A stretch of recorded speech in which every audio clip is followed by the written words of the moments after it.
تجارت افغانستان و پاکستان در سالهای متمادی متزلزل بوده و گرمی و سردی های زیادی را پشت سر گذاشتانده. همچنان بارها به دلیل تنش‌های سیاسی و نظامی متوقف شده است. نزدیک به 3 ماه از بسته ماندن گذرگاه‌های بازرگانی و متوقف شدن تجارت میان دو کشور می‌گذرد. وزارت صنعت و تجارت امارت اسلامی آمار می‌دهد که میزان تجارت افغانستان و پاکستان پس از بسته شدن گذرگاه‌های تجاری میان دو کشور 40% کاهش یافته است. با گذشت 3 ماه از بسته ماندن گذرگاه‌ها بین افغانستان و پاکستان، تجارت بین دو کشور کاهش قابل ملاحظه داشته است. آمارهای 2 سال اخیر نشان می‌دهد که میزان تجارت بین دو کشور تا 40% کاهش یافته است.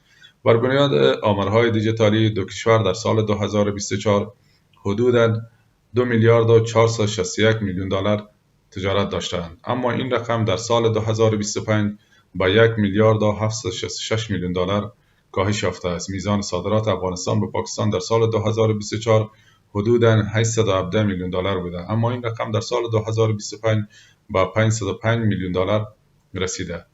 به گفته این وزارت، میزان صادرات افغانستان در سال 2024 میلادی 817 میلیون دلار بود که در سال 2025 این رقم به 505 میلیون دلار کاهش یافته است.